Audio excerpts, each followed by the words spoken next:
Facebook right now, as my mother calls it, the Facebook. And I'm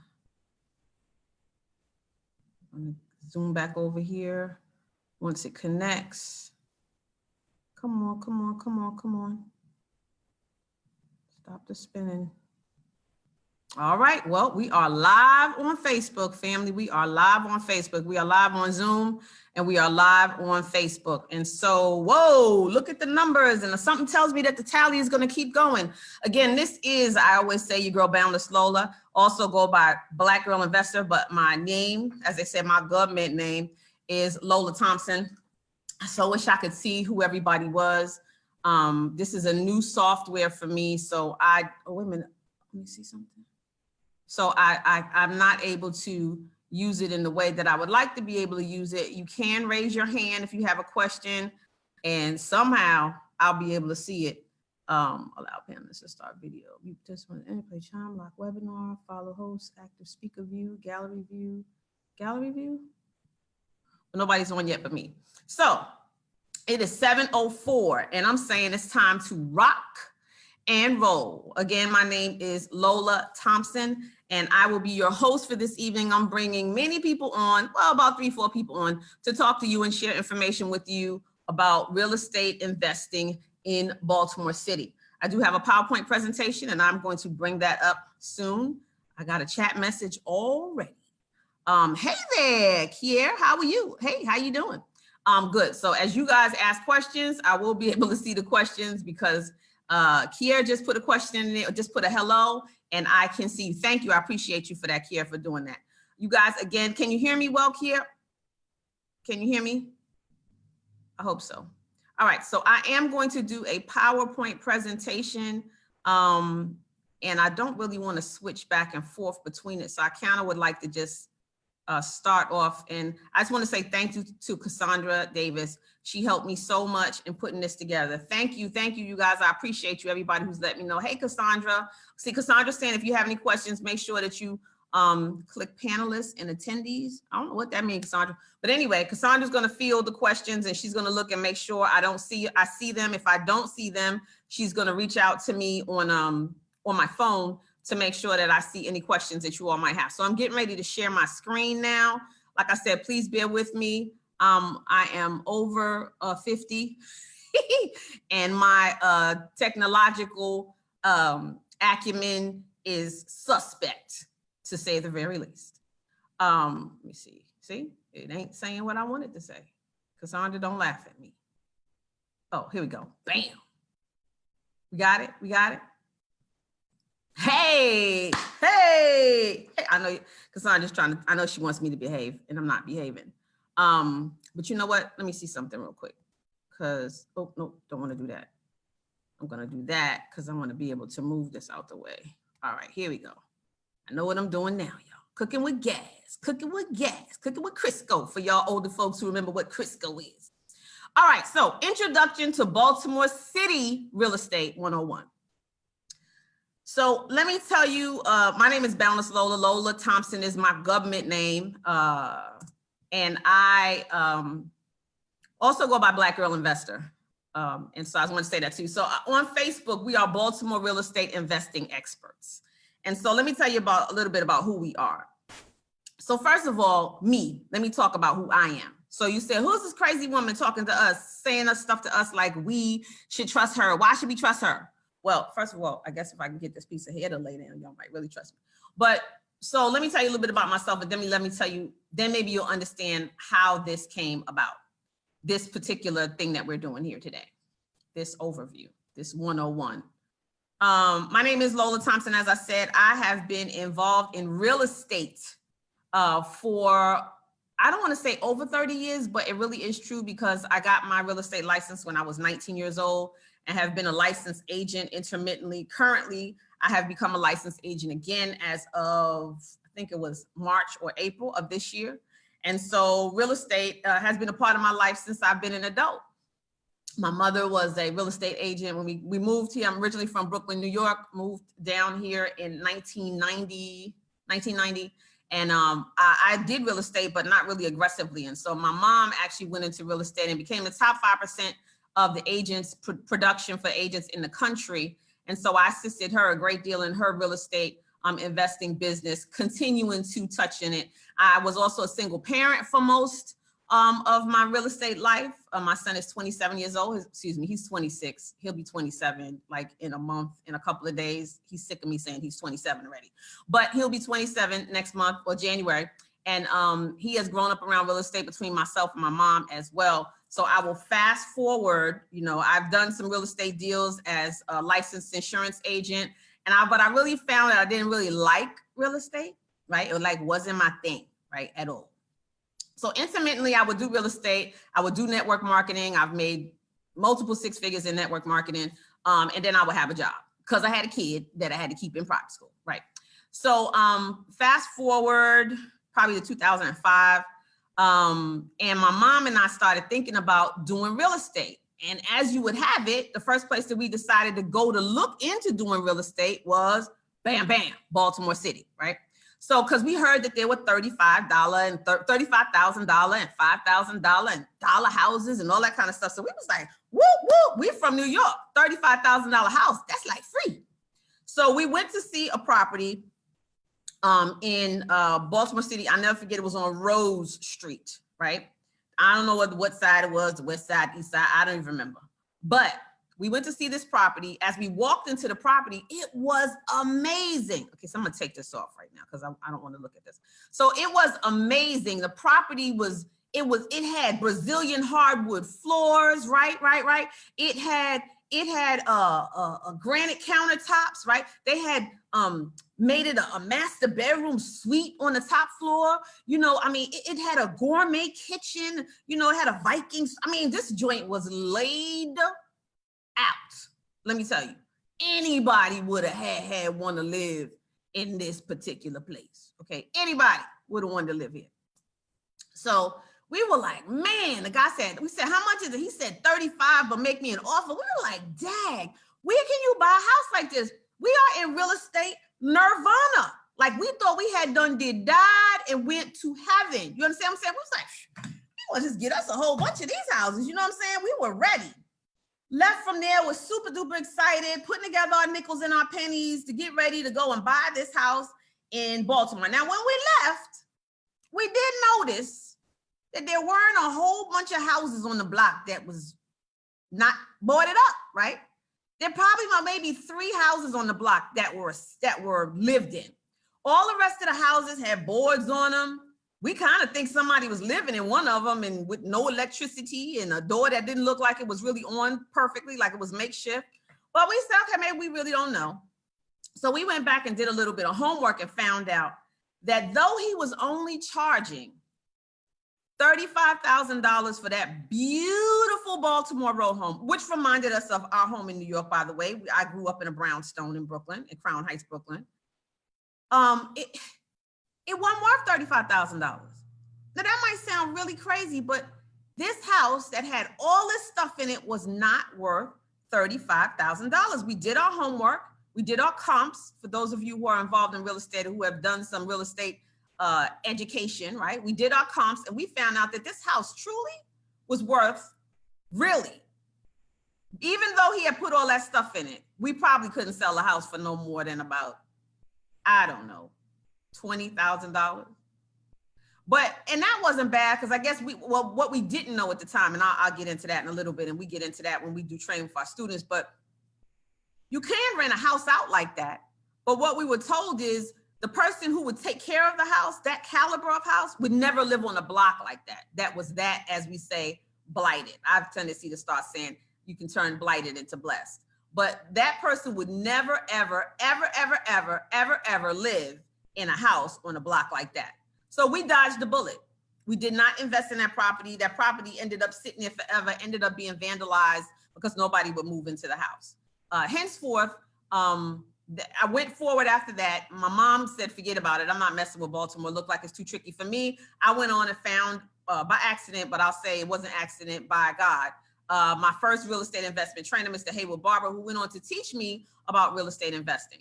That time passed, I think that was, like I said, like in 2005 or 2004, maybe.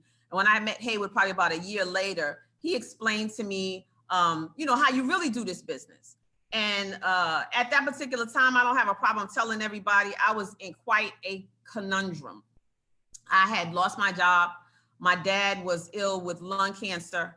And he was, you know, it was 3 years, probably starting from 2003, through being partially depressed and taking off to go to chemotherapy with him and make sure he was okay at Washington Hospital Center and support my mother and taking care of my dad. I lost my job. And I was at a really, really, really, really low point when I met Mr. Barber. Actually, I met up with him, ran into him at Borders Books, and he told me he would teach me. I didn't have any money to learn. So I was like, you know, if you teach me, he said, what do you do? And I'm a writer. I've been writing poetry since I was 8. I've written screenplays, all that type of stuff. And I write great copy. So I told him, I said, if you teach me, I don't have no money, but if you teach me, I will write your brochures and stuff. I'll do your copy. And so he agreed. He said, all right, that's cool. I'll teach you. You do my writing and stuff. He taught me. And I was working for, I won't name the name of the home builder, but a luxury home builder at the time in Prince George's County, who would not allow me to take off on a day that I needed to take off during the week to take my father to chemo. And I remember Mr. Barber calling me and saying, you know, he was like, you all right? And we had just met. And I said, no, you know, they won't let me take my dad to chemo. They won't let me help my mother. They won't give me a day off. And I just started crying. And he was like, pack up your stuff. I'm gonna come pick you. My car wasn't even working, y'all. I'm gonna come pick you up and I'm gonna help you learn this business. And you're never gonna look back. And I was like, cool. That's what we're gonna do. So long story short, he taught me this business and I cut my teeth on this business. Where? Baltimore City. And so I never was afraid of Baltimore because this is where I really learned about real estate investing. I've had far more success in real estate investing in Baltimore City than I've ever had anywhere else. I guess it's because it's about where your foundation is and where you learn. And so I went on, it just, even at the beginning of my real estate investing career, those next 2 years alone, I went on to make more money than I had made in my whole life prior, probably times 10. I'll just be, you know, each year, right?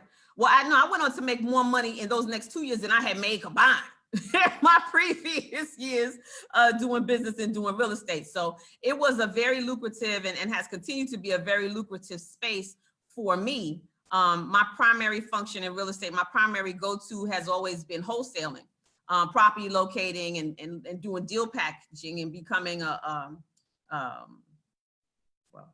deal transactionist, right? So fast forward, I went on to do a lot of real estate. The market crashed. I went to North Carolina, started doing real estate and came back. And when I came back, I started doing it in Prince George's County and in Washington, D.C. And those are awesome markets, but they're very, very, very expensive markets. In addition to having done the business for such a long time, I also, after you do something for a while and you do it for money, if you're awake and you're starting to grow, you start to think to yourself, maybe I want to make a difference, right? So I wanted to make a difference in real estate investing when I did come back to the Baltimore area. And so you'll find out now how I went on to make the difference. But that's why I qualify to tell y'all about this business. Now, let me say this. The reason I asked you all for your patience is because originally I told you my background so you would understand what I'm getting ready to tell you now. You all have seen an email, a post on Facebook about these dollar homes in Baltimore City, right? Everybody is losing their mind about these dollar homes in Baltimore City. That's all they want to talk about. And so what had happened was about 2-3 weeks ago, I started, because people know my background in real estate investing. I taught literally thousands of students how to invest in real estate in Baltimore City, Prince George's County. I've taught in 21 different states around the country with a focus in the Washington, D.C., Baltimore area. And so people knew I knew Baltimore real estate because that's what I always talk about. So friends, family, associates, everybody started to see things on a line about Baltimore real estate and these Baltimore dollar homes. So I figured rather than repeat myself 20, 30 times to everybody about what the dollar homes was about and how you could get involved in real estate investing, I would just do a webinar, right? Actually, it wasn't a webinar. In the beginning, it was just a Zoom session. And I said I was going to do that for my friends and family and my business associates, the people I knew. Then somebody said, you know, everybody's not on Facebook. Some of those people might be a part of your meetup groups. So I put it out there for the meetup groups, and lo and behold, close to 200 of you signed up to learn more information about real estate investing. That made me have to turn this up a notch because I didn't want to cancel it because I don't do that. I have a heart for training. I've been training for years. So I said, let me go ahead and push forward and give these folks what they want. So here we go. That's how you got on here. So if it ain't polished and it ain't perfect and it ain't pretty, the reason why is because it was supposed to be for my friends, family, and business associates, the people that I knew. But let's get cracking and let's get through this, this PowerPoint. Let's rock it out.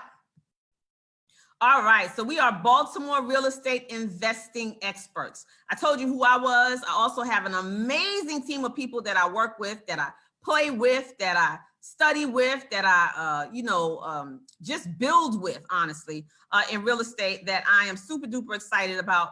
And a lot of those people you'll hear from on the webinar here tonight. The first person that will be coming up here shortly, I pray, right? Is Mr. Christopher King. We call him King, and he is actually right now out at, I can't see. Cassandra, can you text King, please, and see where he is so we can get him on here because he's supposed to be coming on in the next couple of minutes. So let's make sure he knows that he's supposed to be coming on. And so Christopher King, who is the head of a Conscious Roundtable here in Baltimore City, which is an amazing, amazing group of people that I am now a part of that are passionate about making a difference while making money. As a matter of fact, we are interested in rather make money while you make a difference. Because we have a firm belief that if you help enough people get what they want, you'll get everything that you want. And so that's the mindset with which we go after being a part of real estate in Baltimore City. I told y'all I was not technologically savvy, so I'm gonna have to come out of here and go back on here, and I do apologize, but it's just what it is. I'm gonna have to start all over again. All right. Oh, Lord. I'm coming back, you guys. I'm coming back. Resume slideshow. All right. Okay, here we go. So let me share again.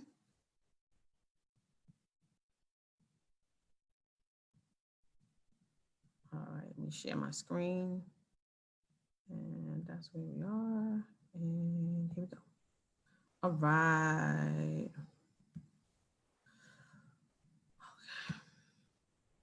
All right.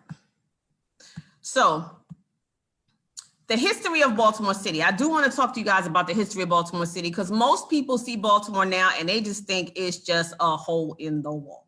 They think that it's full of crime. You know, your president got on TV or whatever and made a statement about the rats and the this and that. So just so you guys are clear, just so y'all are crystal clear, the only reason that someone would ever do something like that, family, is if their purpose was 100% to draw people to the place that they are trying to tell you they're trying to chase you away from. That was a battle cry to he and his cronies, he and his golf buddies and everybody who he could talk to who knew his code to say, hey, look here, Baltimore City is the place that you need to be going to in order for you to make your money right now, okay? What you need to understand about Baltimore City is that historically it is a rich, rich, rich place. Do any of you know about the people who come from Baltimore City, people who were born and raised here? We got this cultural giants, right? We have, Elijah Cummings, right? Was from right here in Baltimore City. We have Billie Holiday, right? From right here in Baltimore City. Reginald Lewis, right? First Black billionaire from here in Baltimore City. For those of you, he ain't Black, but Edgar Allan Poe, I thought that was pretty fascinating that he was from Baltimore City. We have Thurgood Marshall, right? From right here in Baltimore City. Cab Calloway, and I don't know if you all are familiar with Henrietta Lacks, who really, her chromosomes, her genes were, her cells rather, were responsible for creating cures for so many different diseases. She was just a phenomenon, but her family also is from right here in Baltimore City. And so Baltimore City has a rich, oh, there's Mr. King, that is awesome. Baltimore City has a rich culture. And I mentioned to you all earlier, I'm gonna open this back up and unshare because I have Mr. King on with me. Mr. King, can you hear me?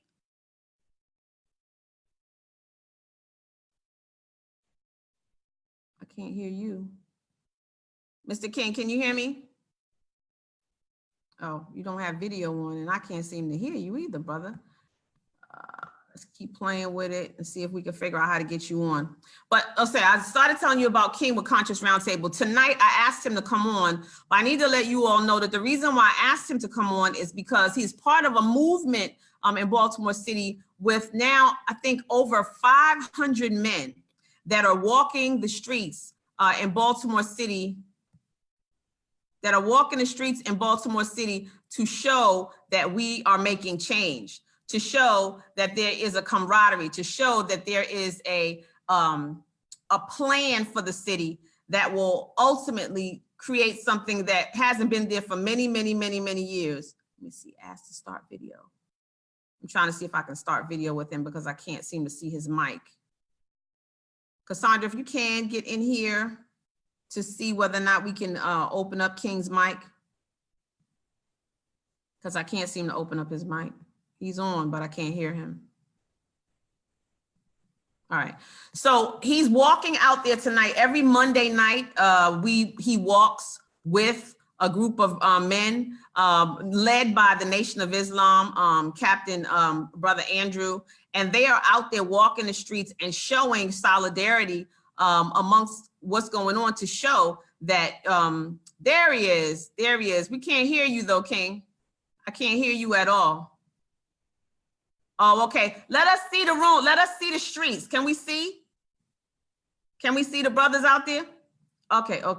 He said he can't hear. Okay, you can't hear me either. Can y'all hear me? So what y'all are seeing is what he's doing. Now, he's got brothers behind him. He's got brothers in front of him.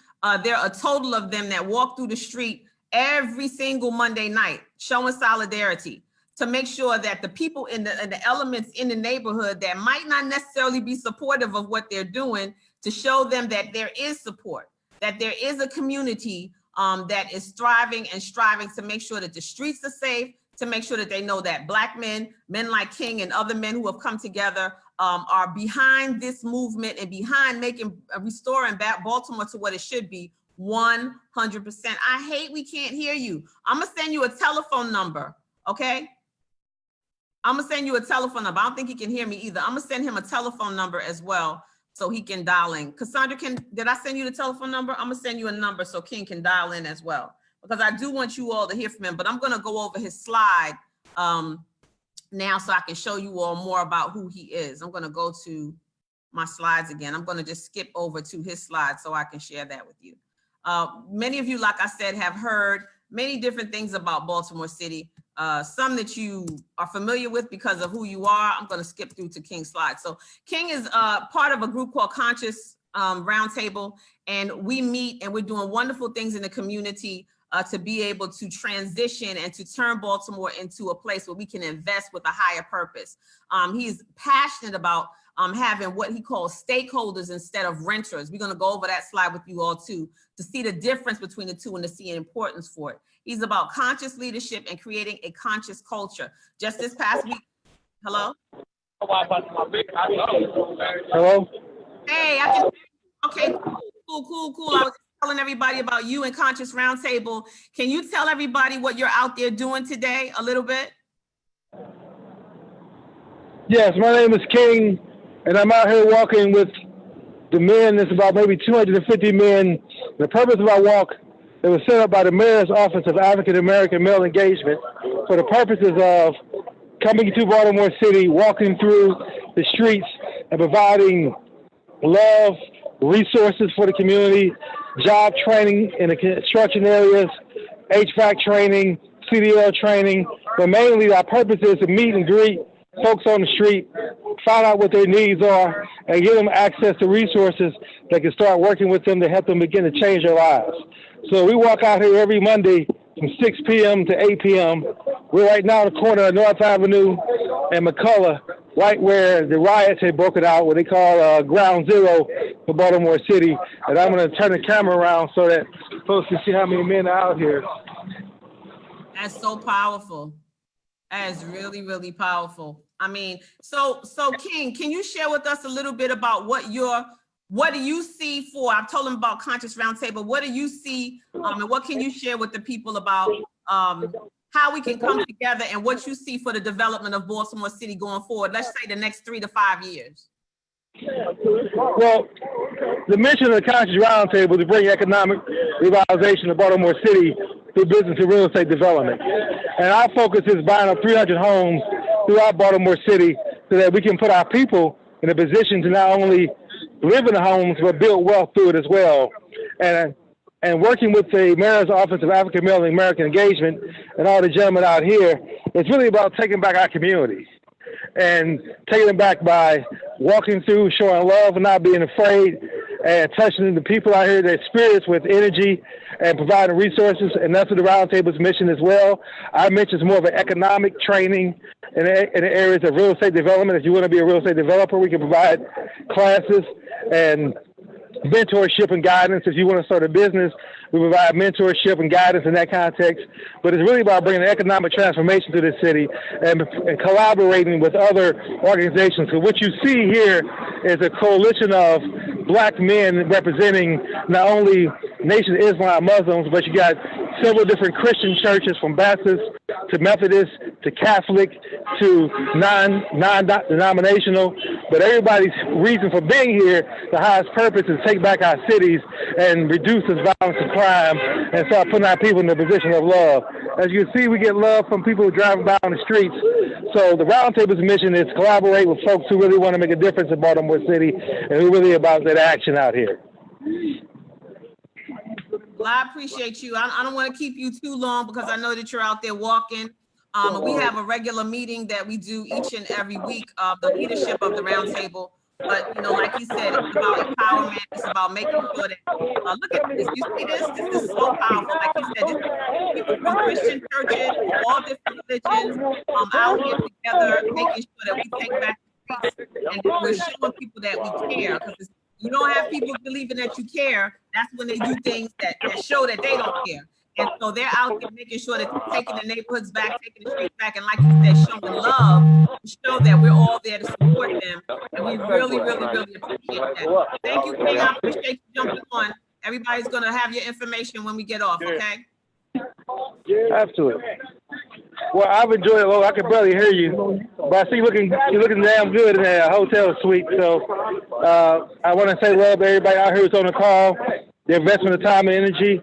Looking forward to meeting people and building with people going forward. And thank you all for allowing me to be on the call tonight, Lola. Thank you, King. Appreciate you. All right, take care. So you guys, thank you.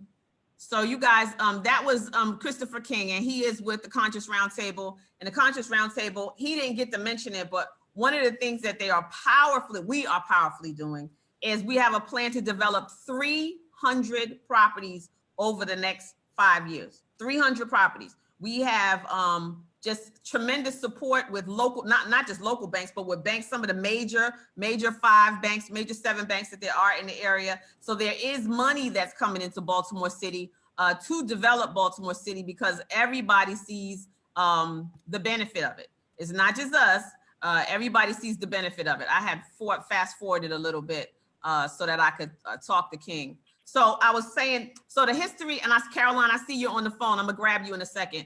The history of I know, I see. I'm gonna guess Caroline. She's a developer. She's a powerful developer. The name of her company is Dare Development, and I'm gonna bring her on in here in just a second. So in the history of real estate, I was mentioning some of the iconic people that are from Baltimore City, but you know, we have major universities. We have University of Maryland, we have Loyola, we have Coppin, we have Morgan, we have all these phenomenal learning institutions in Baltimore City. We have the universities. We have University of Maryland Hospital. We have Johns Hopkins. We have Bon Secours. We have all of these medical institutions in Baltimore City as well. So what I wanted to share with you all is a little bit of the history. So when I say the history of Baltimore City, it was not always like this. Baltimore was one of the first cities that was settled when people came over from the European countries. And if you've ever been down and seen places like Utah Street and Utah Place and Madison and Park Avenue, and you see how grand those streets are, it's because those streets and those houses were developed for the very, very, very, very wealthy. There's a book that I will show to you guys as well I want to show it to y'all. There's a book I want to show to you all as well that I want you to see. Because let me see, I came off of here. Because this book right here teaches you a lot. I mean, a lot about Baltimore City. Okay, it's called Not in My Neighborhood.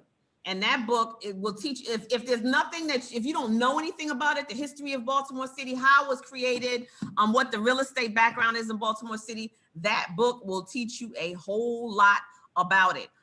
King, as I said, is somebody who is developing in Baltimore City. We are doing it through Conscious Roundtable, through a group of developers. One of those developers actually as well is on the phone with me, and I don't want to keep her super duper long, so I'm going to go ahead and bring her on. Caroline Leo is her name. Caroline, can you hear me?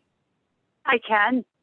Caroline, I asked Caroline to come on the call. And Caroline, can you tell folks a little bit about how long you've been developing in Baltimore City and what you've been able to put together and accomplish there in Baltimore City? Dare Development was established in 2005. My husband and I, Leo, and I decided that there were so many opportunities, particularly on the west side, that was just depressed and ready for revitalization, that we concentrated our efforts on the west side to take on whole blocks of what we call sketchy blocks that were on a tipping point that maybe could go either way. They were struggling, they were vacating, and people were struggling to live there that had lived there for years and years and years. And those were the blocks that we focused on so that we could help bring them back.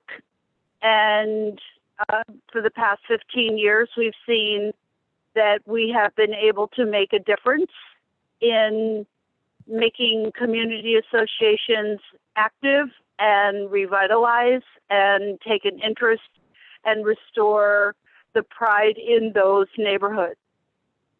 And I'm telling you guys, you know, so many times I've been, like I said, doing this really since like 2005 in Baltimore City, and I've seen people create and provide lots of product. But one of the reasons why I know that King was interested, because Caroline and her husband are developers that King works with, is because Caroline and her husband Leo they do an amazing job in these houses. I mean, anybody on this line would want to go live in one of the houses that Caroline and Leo develop.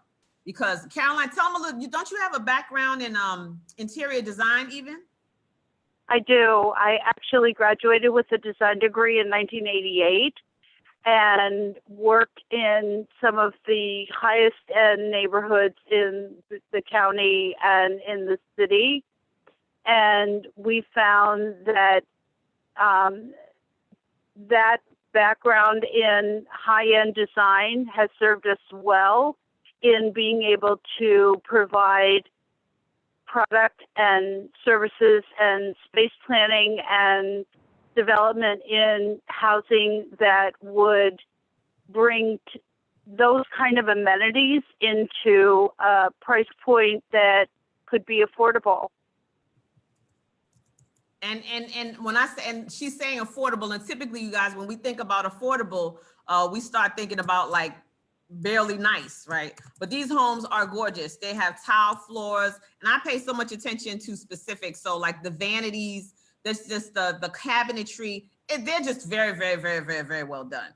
And I've never seen anybody develop like that in Baltimore City for people to be able to purchase housing that is affordable. Through the Conscious Roundtable, we do have a stakeholder program where people can do lease to own properties, and that will be part of that 300 home development model that we'll be working through as well. Caroline, could you share a little bit with them about whether or not you believe that there continues to be potential to invest in Baltimore City as a new investor at this point? Are they too late, or is there still a possibility to invest in Baltimore City and still be able to make a difference? Well, I think there's a huge opportunity for investors to make a difference if they concentrate in areas that are sort of on that tipping point where there are residents that are still in these blocks, still in these neighborhoods, that want to stay in these neighborhoods, but the vacancy rates are increasing faster than new occupancy is happening.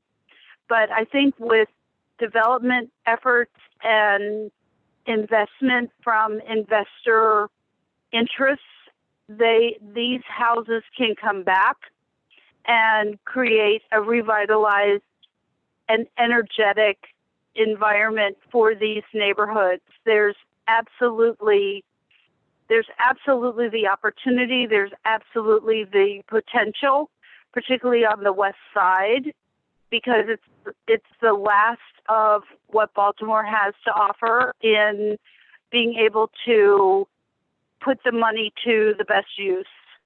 Okay, that's strong. I thank you so much. If you want to jump off, you can, Caroline. If you want to stay on and continue to participate, we welcome you to stay on as well. Thank you so much for your input. I really, really appreciate it. We have had. Thank you, Lola. You're welcome. We have a new panelist who just joined us, and I've been calling her Skinny Minnie because we all just came off of a 21-day fast, right? And we all dropped lots of weight. We got snatched, right? And so, she has just jumped onto it. I'm going to follow the slides when we finish talking to Lorette. I'll get back on there and follow the slides.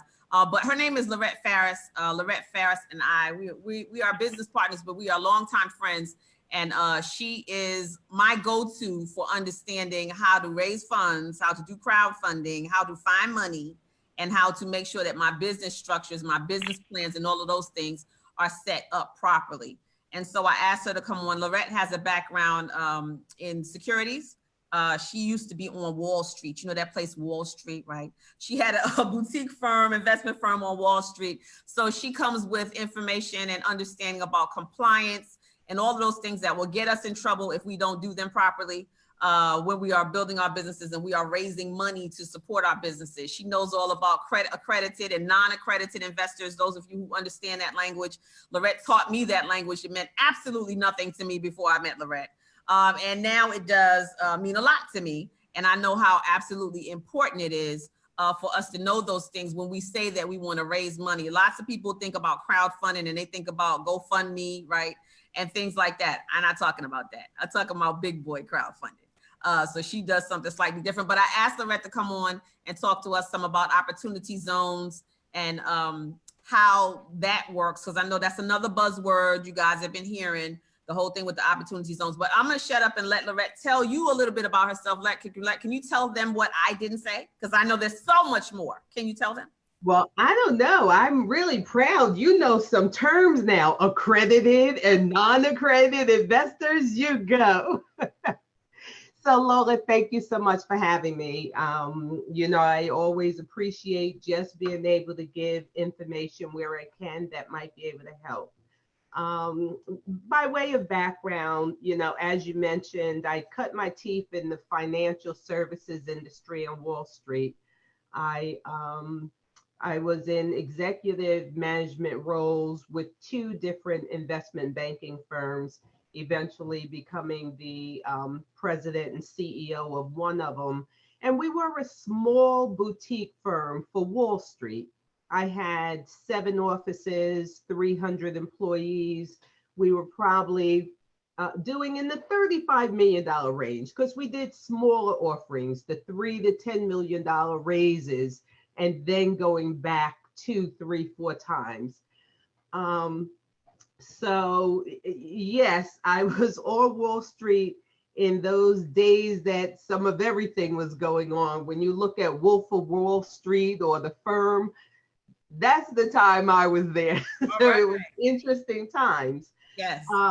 But I learned some significant information by way of capital, what capital is all about, and how people really raise the kind of dollars that a lot of us probably only dream about. Knowing the ins and outs, it is, as you mentioned, it's one thing to raise money. it's a whole nother thing knowing how to hold on to that money. Right. And if you don't have the appropriate measures put in place to do it the right way, then the authorities at some point will be knocking on your door. And if you don't have the right answers, you're going to walk out with handcuffs that, with bracelets that you are not interested in. Not these bracelets, folks, not these bracelets. That's exactly right. So raising capital, language of capital, it's all really exhilarating and fun and gets you to the end result, but knowing how to do it the right way for the long haul is what I really like to work with people, and knowing, where they're going and what they're trying to do. Okay. Tell us a little bit about opportunity zones in Baltimore. How does that work? And is it hard to find out information? Do you have to be a special person to take advantage of that? Can you give us just a skim of what that's about? Certainly. So short version is opportunity zones and opportunity zone funds have been set up so that the big boys have some place to park their money. Okay. They get to park their capital gains for over 10 years. So they're deferring taxes at some points, don't have to pay taxes on certain things. So they get significant benefits on the tax side and the growth of their capital. Now, when I first started understanding opportunity zones, I viscerally had a problem with them because there are so many opportunity zones in Baltimore. My concern was the way big money works. There's a tax benefit, so the money pours in, but 10 years when that benefit's going away, that money gets sucked out. So anyone interested in utilizing opportunity zone funds, and this is all my personal opinion because there's a lot of contrary opinions to this, but if you're interested in using them, my whole thing is make sure you set yourself up the right way in the beginning. Don't set yourself up in thinking that this money is always going to be accessible to you, because it's not. But if you set yourself up so the maturation of whatever it is that you're doing, if that can come to some conclusion at the same time that those funds might get pulled out, then you might be able to pull off something significant for what you're doing. So is it difficult to do? Absolutely not. Setting up a fund is no different than setting up a corporation. You just need some additional language in it to talk about what you're going to do. What is the investment thesis of the money that the folks are putting in? How are you going to work it? And make sure that on the other side, you set your company up so you can reporting, making sure you have quality data and you're keeping it the right way so that as you have to provide reports, they're there. But it is no different, again, than just setting up a company. You just have certain other rules and regulations you need to understand to do that. Okay. And that helps because, we hear all of these different things and we're not sure how we fit in, I'm sorry, Lola, I didn't mean to cut you off. Let me also say, Baltimore actually has it's very easy to get information on opportunity zone funds. I forget the exact name right now, but my favorite thing, if you go and Missy Google and look for Missy Google, tell you everything, right?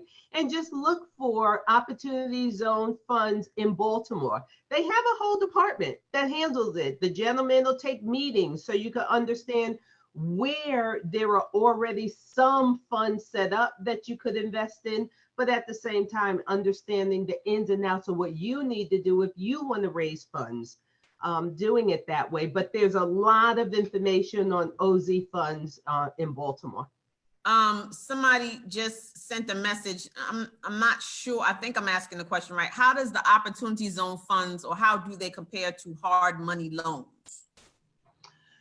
So there's a little bit of a difference. A hard money loan is when you're going to somebody that has the capital, you're showing them your project and they agree or disagree with whether they're going to allow you to use their capital for the outcome you're looking for.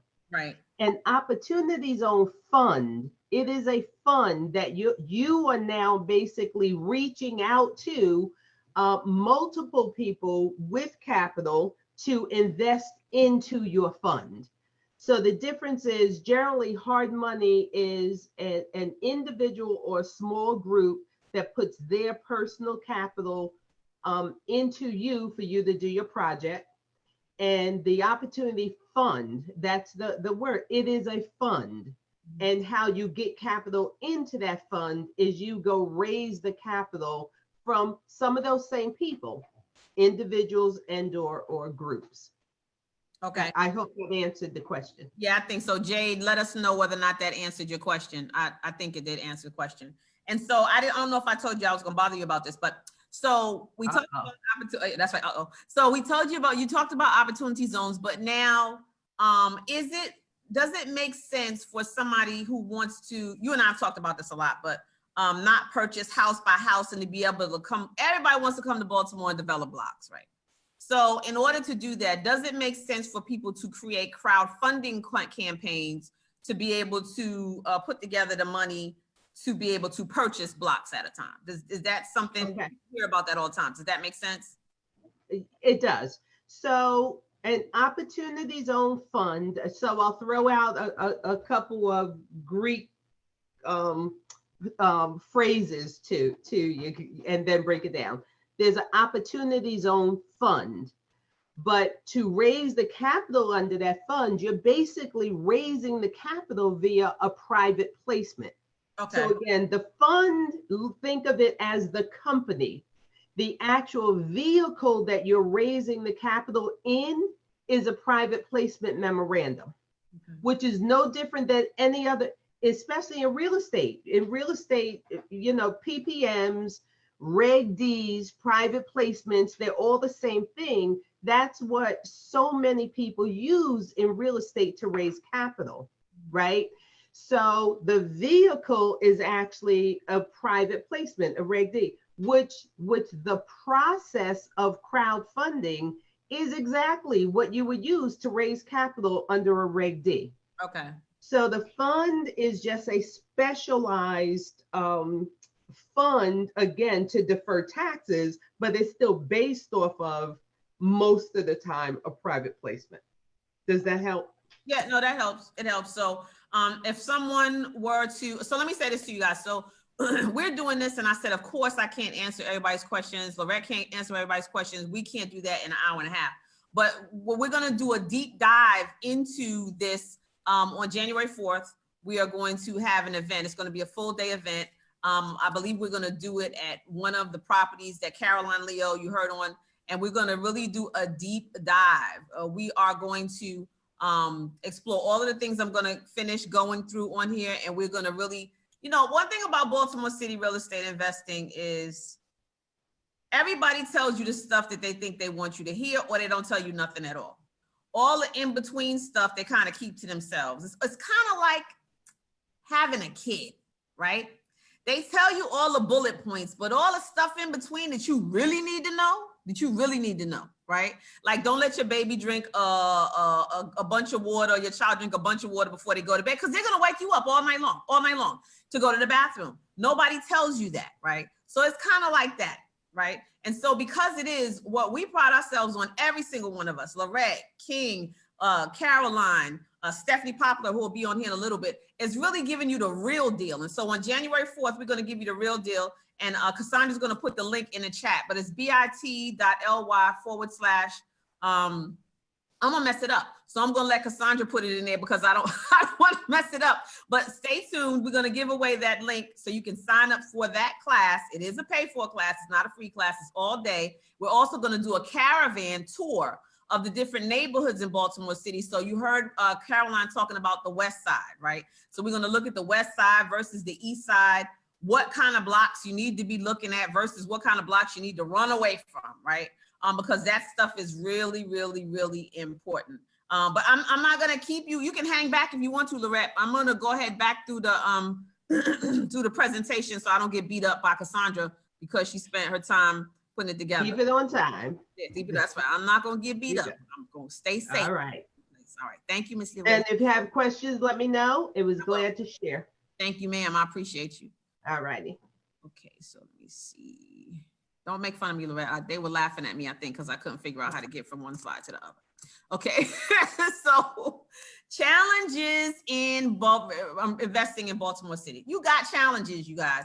And that's something that you better know. You have challenges, and there are things that you're going to encounter that are different in Baltimore City than they might show up in any other place. Unlike maybe somewhere like Detroit, right? You got issues with neighborhoods. So you want to know how to identify the right neighborhoods. So many of you, I can't tell you how many times I've wholesaled the same daggone property, because so many of you think that because the house is $5,000 that you can go in there and it's just a gold mine. But sometimes the house ain't even worth $5,000. You understand what I'm saying? Just because it says $5,000 and you think that's cheap because your house costs $500,000 doesn't mean it's a good deal. So you have to be able to identify great neighborhoods and identify great deals. You have to be able to understand how to source the right contractors. Oh my God. Baltimore City is not someplace you want to go if you don't have a contractor that you can trust, depend on, and who has a track record. If you talk to 5 people who work with that contractor and everybody got a horror story or they just kind of like, because this whole thing in Baltimore City real estate can be very cliquish. Everybody know everybody, tell you that right now. So because it can be so cliquish, sometimes people won't tell you what's up. So you got to make sure that you are dealing with, right, that you are creating relationships with, mentoring type relationships, even if it's loose, right? Even if it's a membership of something like the Round Table where you got a bunch of people around you who've done these things already. But you want to create nurturing and supportive relationships in Baltimore City because you're going to get got. Let me tell you a quick story. When I first started doing this business, I met somebody whose house was destroyed on the inside by water, and because the roof was messed up. But the person went on to tell me that they had a roofer come and fix the roof, and well, they didn't know what it was like to fix the roof. So the roofer came and fixed the roof, and they went up to the top and they looked and they said, wow, it's beautiful, this beautiful black tar roof, the flat roofs. Oh my God, he did such a great job. It hadn't rained for a while. When it finally rained, he found out, he paid them all the money, right? When it finally rained, the whole house, the water just started coming through, just destroyed the whole house. Why? Because he didn't really do the roofing. What he did was he put some paper on the roof and then painted it black. Yes, that's what happened. Now that doesn't mean that you can't figure out how to overcome something like that, people. What it means is you have to align yourself with people that you can trust. You want to make sure that you're aligning yourself with people who are going to get your job done in a timely fashion so that you are not paying money to the hard money lender, so you're not paying a mortgage when nobody's living in a house, so that you don't have to follow up behind them. And that kind of stuff is taken care of when you partner up with people who have trusted contractors. We have a contractor in our midst. Her name is Tiffany Staten. She's conscientious. She's a phenomenal consultant, and she is part of our Conscious Roundtable group. Tiffany will be there on January the 4th, which is a Saturday, to share with you guys what you should be looking for and what you should run away from when it comes to contractors. So you also want to know, when you're building your team in Baltimore, you also want to know how to team up with knowledgeable realtors, right, who understand the city landscape. For those of you who live in Prince George's County and Howard County and Montgomery County and Virginia and Washington, D.C., doing comps in Baltimore City is not the same. It's not the same. It's not, okay? You can't comp for a subdivision. My real estate people, y'all know what I'm saying. If you're in Prince George's County and you're used to doing real estate investing, you bet not. I said, you bet not come up here to Baltimore City and think you're going to comp for a subdivision. You have to pull comps almost block by block. I won't go further than 0.1 miles away from wherever my subject property is. Because if you do that, you're going to find yourself in no man's land. And you're going to end up with a comp or a number. A comp is the comparables. It's the numbers in the area that the other properties has sold for that are comparable or like property to your property. You're going to mess up if you got an agent who does not understand Baltimore real estate. They're scared to get out their car and walk a neighborhood. They're scared to. The other thing you have to do, I'm giving y'all way too much. But you want to be able to have a realtor that can pull your ARV, your after repair value, and your as-is comps Because if you have somebody mixing all that stuff up together, you're going to end up with a bad number. You're going to end up with a house you can't sell. And you're going to end up wanting to go with a shotgun and catch up with somebody. Okay? Okay? Good. Safety and security. There are blighted, could be blessed, but blighted blocks in Baltimore City. So you want to know what are the safest blocks? What are the best blocks?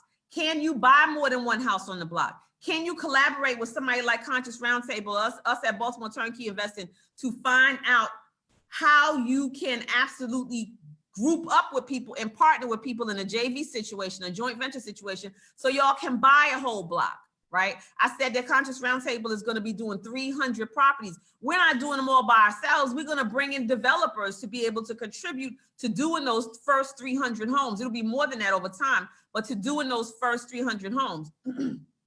Sometimes, you guys, funding is an issue, right? Funding becomes an issue in Baltimore City because there's still some neighborhoods in Baltimore City that they do not lend to because they believe the neighbors are so blighted. But trust and believe, that is changing. That is changing. Baltimore City is the last frontier. You hear me? The last frontier when it comes to urban revitalization. It's been done in New York. It's been done in Washington, D.C. The last place it was done to recently was Philadelphia. You can't even buy nothing in Philly no more because the folks with the deep pockets are rushing into these areas and they are purchasing. And if you don't understand that's why we're doing this, because I'm tired of seeing the other people be able to take advantage of these urban pots of gold, right? And we're not able to do that, right? I ain't gonna say who where is, you figure out who where is on your own. But we have not traditionally been able to do that. And because we haven't, we get left out. I wish I was around for the dollar houses in Harlem, but I was not. I was a child, I think. I wasn't around. I wasn't around for that. Oh, right on time. She is right on time. I wish I was around for that, but I wasn't. And so because I wasn't, I now have an opportunity to take advantage of the possibilities of real estate investing in Baltimore City. And not just take advantage of it for the benefit of building my wealth and building my family's legacy, but I have an opportunity to be a part of creating new neighborhoods, bustling, vibrant communities in Baltimore City as a result of being involved in what we're doing with the revitalization. We shouldn't be standing over to the side. I told you before, the reason why your president, I don't call him my president, but the reason why your president was talking trash about Baltimore is because he's already here. Under Armour is here.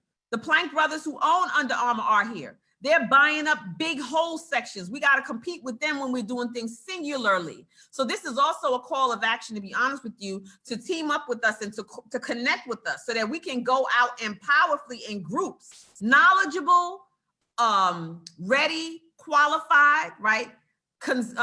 Compassionate groups, and develop these neighborhoods. And that's absolutely 100% what I want us to be able to do. And I see Cassandra put the link in there. It's bit.ly deep dive Baltimore, and that's Saturday, January 4th.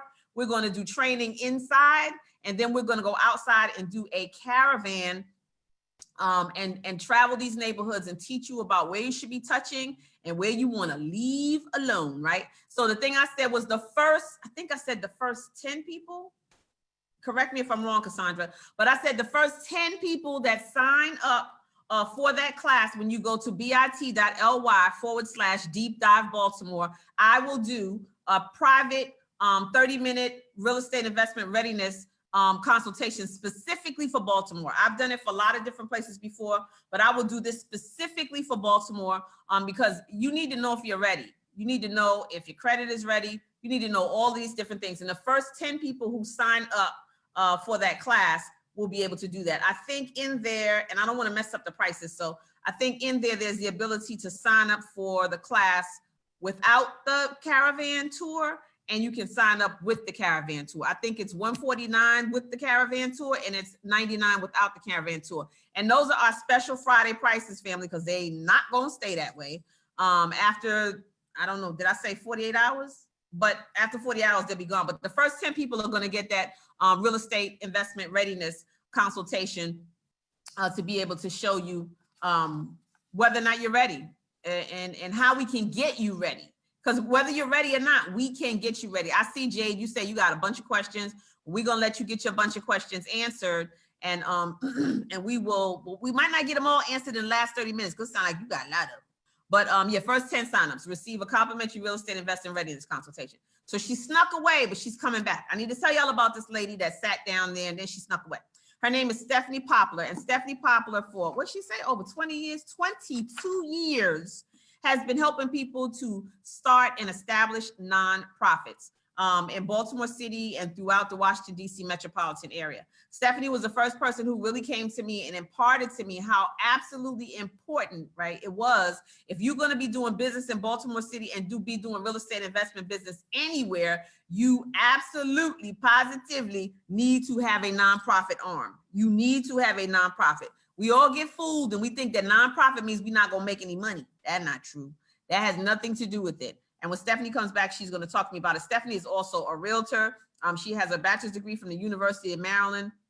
And she also has lots of grant writers that she has access to who are able to help get those grants, get those grant proposals, I think that's what they call, written so that you can access that money and access those grants. There's lots of money in Baltimore City from different community organizations, from on the state level, on the federal level. There's so much grant money there, it isn't even funny. We've been talking lately about getting started with doing assisted living facilities. And we have a woman who just joined the roundtable who has 2 who are currently functioning and another one that she wants to open up inside of a school that she purchased a couple of years ago. And so Stephanie is working with myself and my partner, Lacey McCollum, to help us be able to create our nonprofit and set ourselves up so that we can work through our nonprofit, which is much more beneficial and actually even much more profitable in the long run. So I'm gonna give Stephanie a chance. Does anybody have any questions that I can answer while Stephanie's piecing it all together over there?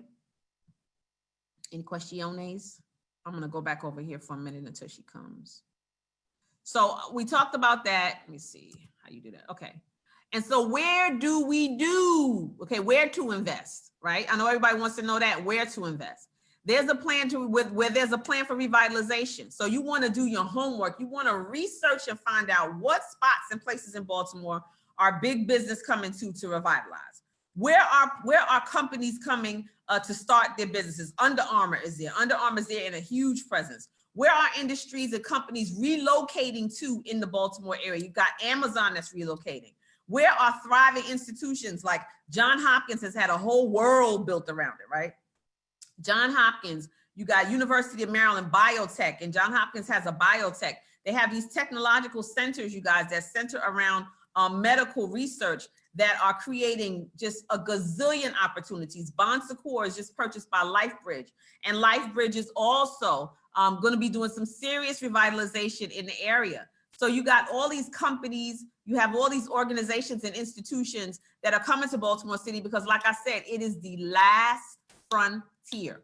There will be, they're working on a light rail system. Some people say they're not. Other people show me proof that they are, that can get us from Baltimore to New York. I think it's like in 35 minutes or something like that, 40 minutes, and get us to DC in about 15 or 20 minutes. This is like the ultra high speed. I don't really want to be down there, to be honest with you, but lots of people are really excited about it. You know, it goes like a bullet. And it's special technology, and I think Tesla is helping to create it. So those things are available for us and for you as the years go past, for you to be able to take advantage of, you to be able to develop in Baltimore and know that great things are coming to it to support your development. One of the things that we hope that people who want to partner up with us and who want to work with us are excited about doing is creating sustainable living environments, right? So I love this. I found this was development goals for sustainable living: no poverty, good health and well-being, gender equality, affordable clean energy, industry, innovation, and infrastructure. So important. Sustainable cities, communities, climate action, life on land, zero hunger, quality education, clean water and sanitation, decent work, economic growth, reduced inequality, responsible consumption and production, life below water, peace and justice, and strong institutions, partnerships to achieve that goal. And some of those examples of things that create sustainable living, or pieces that will be put in place to create a sustainable living environment are food gardens, solar energy, greenhouse properties, mixed use housing, and community recreation. One of the things that we are extremely passionate about with Conscious Roundtable is making sure that we get out into the community and we see what's going on, that we become a part of these meetings. I attend so many meetings now to find out what's going on. I knew people in Baltimore City, but now I know the real people in Baltimore City because I go to these meetings and I listen and I find out what's happening. I got my ear to the ground, and being a part of a group of people who always have their ear to the ground. We got a rally coming to stop them from knocking down some of these historic buildings. They said they made a mistake, but they knocked down Cab Calloway's home. They knocked down Thurgood Marshall's school. They just kind of are just willy-nilly knocking down stuff. And it takes voices to make sure that this does not continue to happen, you guys. So these are things that we are excited about making sure that we push forward. I had to go to King because he was out there in the field and then come back. But one of the other things that we want people to consider to create sustainable living environments is to strive to have homeowners rather than renters. Those 300 homes will either be bought outright or they will be bought through lease to own programs, okay? Caroline Leo, who you heard speak, that's what she's doing in conjunction with Conscious Roundtable, is creating lease option lease to own situations with those homes. You can take advantage of those lease to options situations through Conscious Roundtable. We speak about that every second Saturday of the month at Coppin State from 10:30 to 1 o'clock, I think it is. We spoke last month, earlier this month, and we'll speak again. But I see that Stephanie's back, so I'm gonna come off of here with this share and I'm gonna get back to her. Hey, Miss Stephanie, I told everybody who you was, girl. Now you can jump in and tell everybody a little bit about your background and who you are, if you don't mind. Oop, I can't hear you.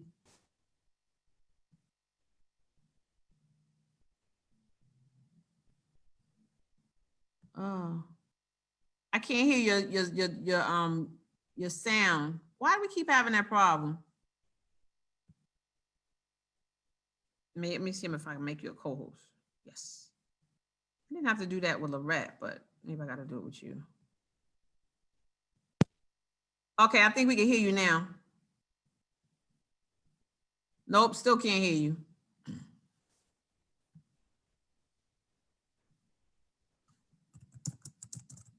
We still can't hear you. Can't hear you.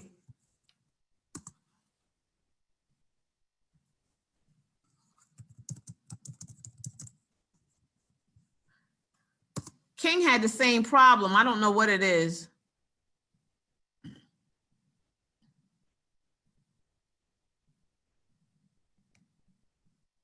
You going to dial back in? Okay. Okay. Oh, wait. So, can I hear you now? Oh, okay. It sounded like I could hear you. Something came through. I don't know what it was.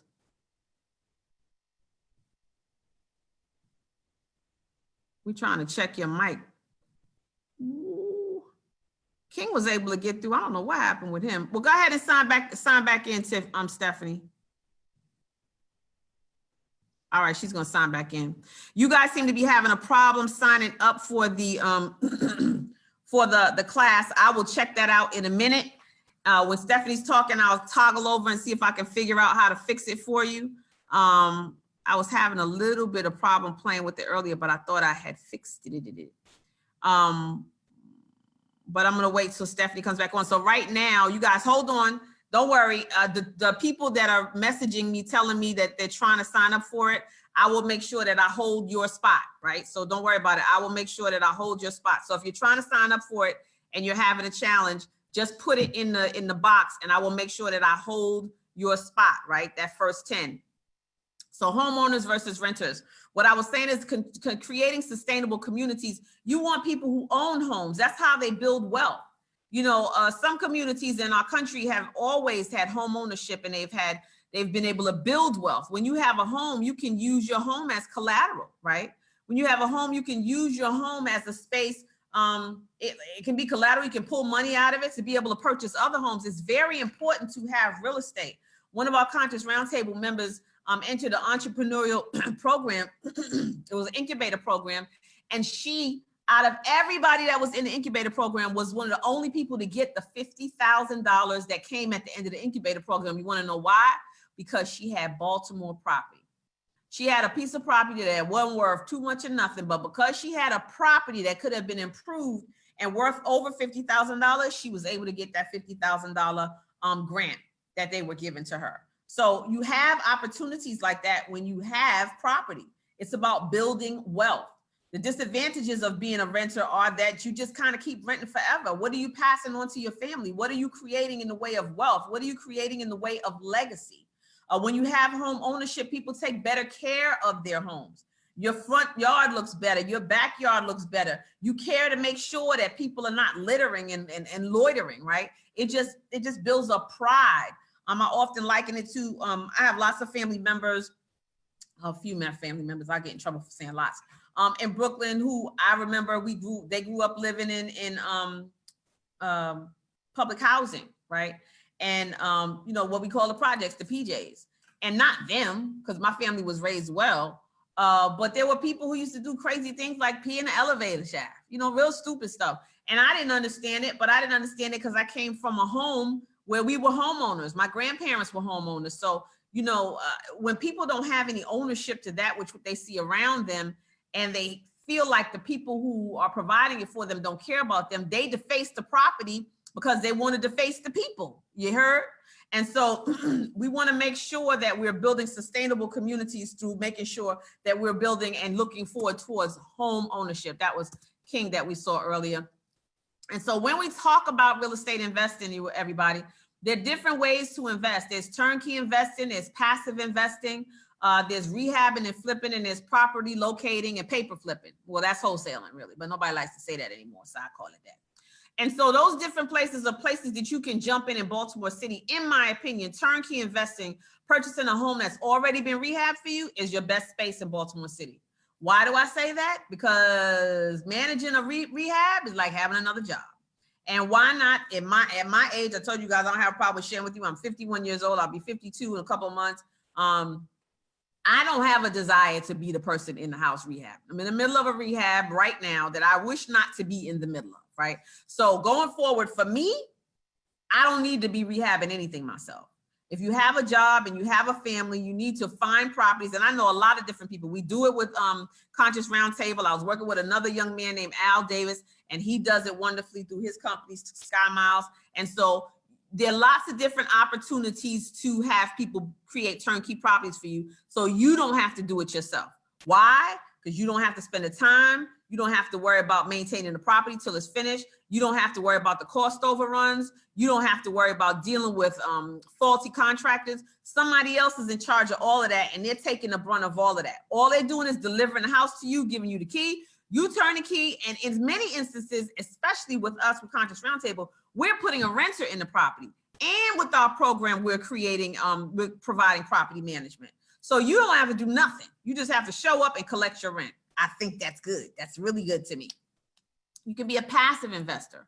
So you can find somebody who does have the cash and does have the time and wants to rehab, or does have the time, and they just need somebody to partner with them on the cash front, right? And that person could be somebody that you partner with in order for you to do your investing in Baltimore City. You can kind of, in essence, be the lender. You can also, if you have cash flow, be somebody who provides loans to people. You can be the hard money lender. You can be the private lender. You can be the gap fund lender. If you have cash, you have access to cash in your retirement fund, your self-directed IRA, or whatever, you can be the person. And don't ask me no questions about that, because I don't know nothing about that. I got somebody who'll talk to you about that. That's within our roundtable circle as well. You can be the person who provides those loans for people. So that's another way you can participate. Of course, you can rehab or flip, and you can do that in Baltimore City. You just have to do it in the right areas, because you'll end up with a house you cannot sell. You'll end up with a house you cannot sell.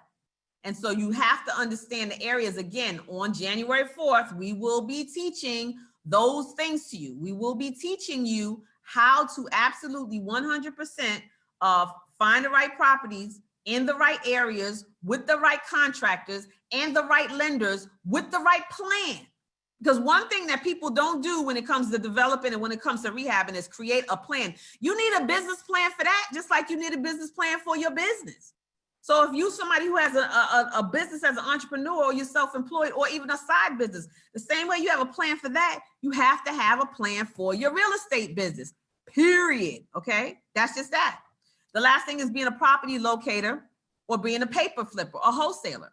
Now we also, oh, Stephanie's back. Now we also are teaching people how to really just be a property locator, which is almost a wholesaler. What it really is you being the person to find the property, and we teach skip tracing so that you can find out how to find that person who's missing from the property for 20 years, okay? Because it ain't easy to find somebody who ain't been in the property in 20, 30 years, right? That's really hard to do. Let's see, skip tracing tool. Okay, Stephanie's back, so I'm gonna see if we can get her voice on here now. Let's see if we can hear Stephanie. Can we hear you? We still can't hear Stephanie. I'm gonna cry. The same thing happened to King, but then he was able to get on. Wait, let me see something. And because your mic, it doesn't even show that you have a daggone mic. Make co-host. I made you my co-host, so it would seem that you could talk if I made you my co-host. But it doesn't show a mic for you. Well, I'll be doggone. Well, Stephanie, I tell you what, I'm gonna send you, if it doesn't work in a minute, I'm gonna send you the telephone number. They've seen how beautiful you are. So now I'm gonna send you the telephone number. And if you wanna call in, you can call in. So I'm gonna send you the telephone number. I forgot we could have done that with King too. So that's what I'm gonna send you right now, Stephanie. I'm gonna send you the telephone number. And you can stay with your face on there if you want to. It's cool with me. Okay, I just sent you the telephone number. Can you hear me, Stephanie? I sent you the telephone number. She can't hear me. I wish I could sign. Check the phone. I sent you the phone number so you can dial in. So I'm gonna have her dial in. I see you guys oh, do you have your speakers speak? Oh, did you connect? Oh, you have to connect your sound through Zoom. It asks you if you want to do it through audio or internet or the telephone. Oh, I sent you, let me see. Oh no, not to Jade. Okay, wait a minute. I got too much going on here. How do you do it to all panelists? Okay. I sent you the telephone number. All in. Okay, I did that, y'all. I did it. Okay, she heard me. Hey. I may not be technologically inclined, but I can figure some stuff out. You need more funds for turnkey versus attempt. Yeah, well, no, you don't need more funds for turnkey because you're just gonna buy the property. You're just gonna buy the property. Andy, we're gonna make sure that we keep you. And let me call these people's names out so that they understand. Andy, Jade, Brunette, Michelle, Bella, Kier. There's a whole bunch of y'all. Everybody who Cassandra's taking names out of this group, and Cassandra's gonna make sure that she has your information. Tracy Carter, everybody, if you're interested in getting signed up, I'm gonna fix it as soon as we get off of here. So if you're interested in getting signed up, put your name in here so I can, Cassandra can collect your name and we can fix it. Put your name, as a matter of fact, send to Cassandra. You'll see Cassandra Davis in there. Put your name and your email address and your telephone number privately to Cassandra Davis so we can reach back out to you all and make sure that you get signed up, okay? I might try to fix it before we get off of here, but if I can't fix it, then send email. Oh, you can, matter of fact, email to me. Email to Lola at Black Girl Investor. That's Lola at Black Girl Investor. Oh yeah, click on chat for all panelists, but they might not want all the information out there. I got on call later. If there's a recording, I'd like to view it, Tracy. Yeah, it's being recorded, Tracy. But send it to put my email address in there, please, Cassandra. Lola at blackgirlinvestor.com. And I want you to get the names and the questions, but I need their email addresses and their telephone numbers. So let's do that. Stephanie, you can't call in either? No call?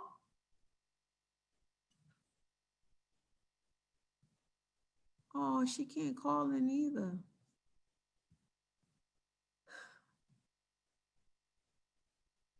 That 646 number? Man, I wanted y'all to hear what she had to say. She got stuff to say. She's a powerful sister. 646. Hello. Hey, touchdown. We got you, sis. Yes, yes. I'm super excited to be on this call, and I'm greatly appreciative for the opportunity to be a part of tonight's discussion. Well, thank you so much. I told them a little bit about you, and so that you have been working with folks with nonprofits for 22 years in your education at the University of Maryland, and that you are a realtor. So you do know that side of the business as well. Tell everybody a little bit more about yourself if you can. I appreciate it. Yes, well, I was born and raised in Baltimore. I actually resided in Sandtown, Winchester. I would say that Baltimore has prepared me to do the work that I've been doing, community development, and I've worked in different capacities as it relates to community development, from forming, setting up CDCs, community development corporations, setting up other 501c3s, as it relates to workforce development, housing programs. Not only have I worked in the capacity of or provided technical assistance in forming these 501c3s, but I've actually gotten a chance to get in the trenches and do the work and help empower Baltimore City residents, Prince George's County, DC residents. But most importantly, what's happening now is my gifts and talents are opening up doors for me to go to other states and help the real estate investors to set up CDCs and or 501c3s, which help them with their bottom line. So I'm just excited to be able to be a part of tonight's conversation. I'm going to say conversation, tonight's panel, to disseminate some information in hopes that we all get in position for 2020 and have that vision, you know, that vision where we can see. And I just heard earlier on some of the things that you touched upon, and I just want to say that this is time. Right now is the time to be willing to make impact in the city of Baltimore. And so I'm available for whatever questions you may have tonight, and also just to be a part of this great movement, because 2020 is around the corner, and we know that we can make impact for all the different changes and the different things that have happened on the local, the state, and federal level. So isn't now time for us to be the solution? You know, be the solution to those problems, community problems, societal problems. No, that's true. I mean, you know, people, you know, some people, Stephanie, earlier, I was saying that they call the neighborhoods blighted, but I want to say, let's make them blessed, right? Because when you see that kind of excess, you know, I think the number last check was close to 40,000, if not a little bit older, 40,000 homes, 40,000 properties in Baltimore City that are vacant, that are blighted. And when you see that number of homes, you could say, oh my God, that's horrible. But if you have a mindset and a vision for change, and you see how you can make impact, and you see how you can lock arms with other people in order to make impact, then it's not bad. There's benefit. There's bountifulness, Yeah. you know, Yeah. in that there's opportunity in that for us to make it a better place for the people who live there, and then make it a place that people want to move into. I myself will be moving into Baltimore City here within the next 6 months, taking advantage of some of the housing situations. The house that I'm looking at is a 3-level, really it's a 4-level, partially finished basement, 6 bedrooms, 3.5 bathroom home. You know, in order for the house is 3,000, close to 4,000 square feet. In order for me to be able to purchase a home like that in Prince George's County or in Montgomery County or anything like that, I would be paying in DC. This house would be over $1 million. You know what I'm saying? And so to have the to have the opportunity to purchase something like that, it's in the Upton area. Is amazing to me. And because I grew up in a brownstone, you know, like I'm sold out right on it. We had Caroline Leo earlier, who is a developer of that property, and she does such a great job with it. Knowing that you do work with people with real estate investing, like you said, so you've been traveling all over the country. I talked to you earlier in the year, and I know you had traveled, I think was to Pennsylvania or something, and you were working with some folks on some real estate investment projects with regard to nonprofit. Is it important to have a nonprofit, would you say, if you are a real estate investor? Is that an important thing? Yes, that's an excellent question that you've asked me, and I appreciate you asking me, because it behooves every real estate investor to have a nonprofit, a 501c3 to work. I'm going to say that it's a tool. You can use it for the benefits that it yields. When I mentioned the word benefits, first and foremost, many real estate investors are creating programs, whether it may be for-profit programs where they are buy and hold, where they want to be the landlord. But just imagine if you had a nonprofit, you could still have your for-profit LLC or S Corp or C Corp, whatever entity structure that you've come up with. But just imagine that you have had the nonprofit, you have the 501c3. Your 501c3 can work in conjunction with your for-profit business. So now you have a tool. It may be where you're providing affordable housing to seniors, whatever demographics you want to work with. And there's just so many creative ways to structure it, but also you can not only be able to structure it in such a way that it's a win-win where both entities win, your LLC and your nonprofit, but you can also get houses donated to you.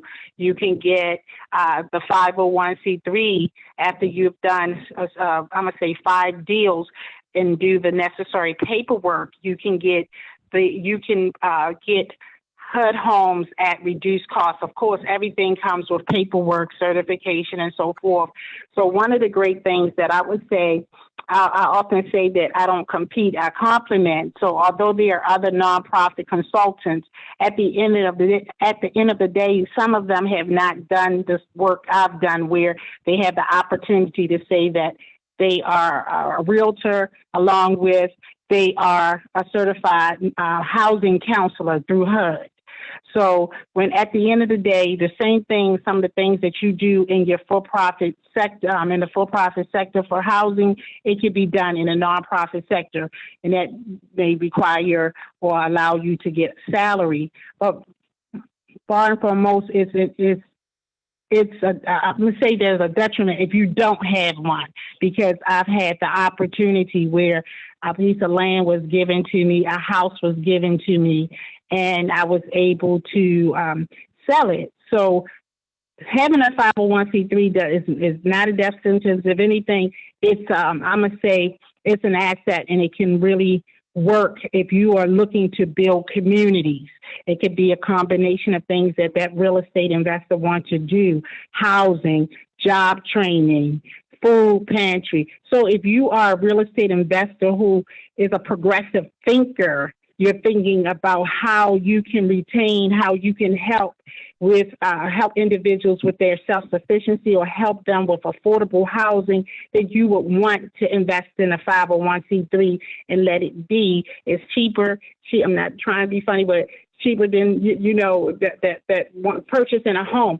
So in other words, that investment you have, you can use it for so many ways. It can help reduce your tax liability. You may have capital gain from one of your real estate investing deals. And so it's a lot of creative ways in which you can make it work, and it can make impact to touch the lives of those who are desolate, those who are distressed. No, that it's so funny when we think about nonprofit, we don't think about it that way. And I don't even know that we recognize I know we don't know that it can benefit us in that way. And we think nonprofit means we're not going to make any money, right? Because of the words saying nonprofit, but that's not what it's about. I think the other thing is, Stephanie, I know something that was told to me. I don't know if you're familiar with my sister friend, Donna Hurley. but Donna is also a certified HUD counselor as well. And she has, her organization is called Hope out of Prince George's County in Oxon Hill, Maryland. And Donna, I remember when she was putting her nonprofit together many years ago, I just got the impression that it was so daggone hard, girl. I was like, yeah, this is too hard. I don't want to do this. This is too hard. So I got two questions for you. Do you think it's really hard for somebody to do it on their own? And do your services make it easier for somebody to do that? That's an excellent question. And I just wanted to say that those two questions, it all depends on the nature of the nonprofit.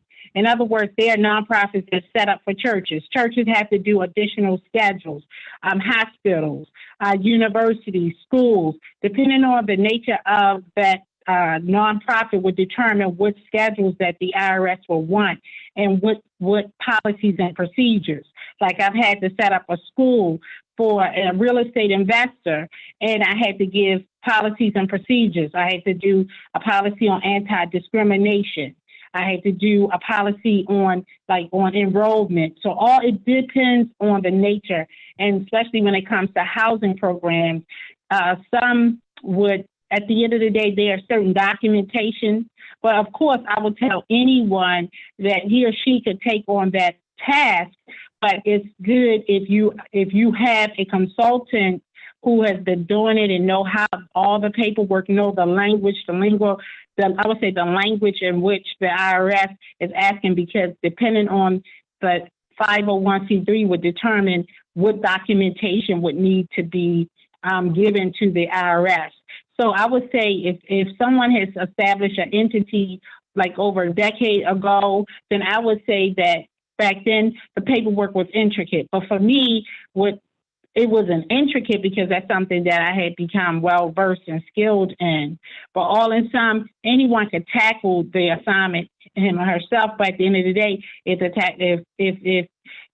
it's complex, if there's complexity with that entity, let's say, for example, the programming, because the IRS will give you your status based on if it's for charitable purposes, for educational, scientific, religious, or for the relief of poor. So depending on what you're saying would determine or deal what documentation you will furnish.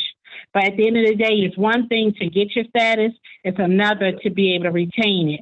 It's one thing to not only get the status, but it's another to be able to fund the organization. So when it comes to the complexities or how the uniqueness of a 501c3 and how to start it and grow it, I would say that my expertise is most definitely there in the network that I have.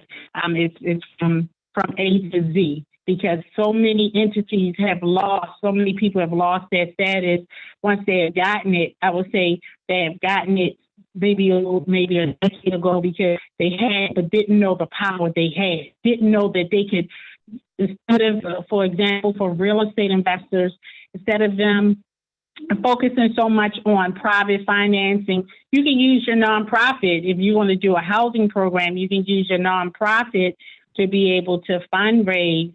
And it's donated, it's given. You don't have to pay that back because it's tax deductible. So it's just a lot of different things when it comes to the 501c3 and how it relates or how it can benefit the real estate investor. Wow. I mean, I don't know about y'all, but I'm listening to her and I'm like, I'm not doing all of that. She could do that for me. I'm definitely not doing all of that. I've asked Stephanie to come in January and teach and go over and give some deep, it's called a deep dive for a reason. Like I said, people give you a lot of surface information. I never intended to give y'all everything in this because I knew I couldn't give you everything in this session. But I just wanted you to know what was available for you. And a lot of times in the other counties, people think that all the resources are there and they don't know about Baltimore, so they don't know that the resources are here. But we have a lot of Baltimore natives who absolutely can share this kind of information for you, with you, and they know it from another vantage point, right? They've been here, they grew up here, they moved through their business here, you know. So I really am grateful, Stephanie, to you for getting on here and sharing that information with us. I would say You know, a lot of times we try to be cheap. I'm just going to keep it 100. As you get to know me better, you all come to the class, I'll have you laughing and rolling around on the floor because all I know how to do is be who I am, right? And I'm going to tell you, people like to keep it cheap. And when you keep it cheap, that keeps it challenging, right? Because you're not getting the leadership, you're not getting the path, you're not getting the blueprint for what it is that you want to do. I firmly believe that when it comes to learning how to do something, I don't need to trip and break my leg. I need to go to somebody who's already done it well. And Stephanie has proven to me, myself, my team, and those of us who know her and who've known her for years, that she's somebody who does it well. She's been for years. I mean, I did years when I don't even connect with Stephanie, but somebody will call me about something to do with nonprofit and I'll text her. Like, cause that's in my head. I have a training that I do about what are you synonymous with? So for me, you know, I have a prosperity group and we meet online every morning at 7:30 and we do affirmations. And, you know, I'm always, today we read something and I wish I had it right here, but it was about how you know what your purpose is. And it was something that Oprah had written. And she said, your purpose is that thread that runs through all that you do.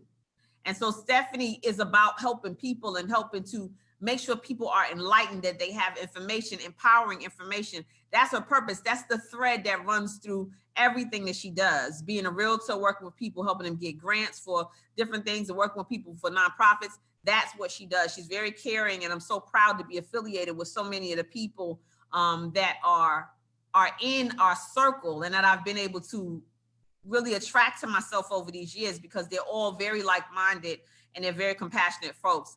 Stephanie, there's a young man asking a question. He said, do you work with VASH program also? I don't know what VASH is. Do you know what that is? With VASH, yeah, let's see. I'm trying to think.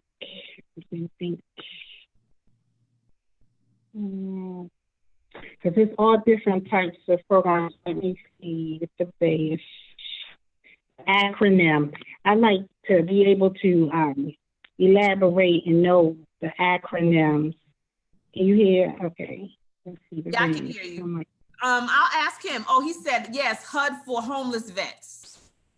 Okay, I knew that when it had the V in it, I already knew that it was for that veterans. And remember, if I could say, I would say yes, because you had given me an assignment. I've done vet work with vets as it relates to the employment component. And then for the housing, it's so ironic that he's asked this question.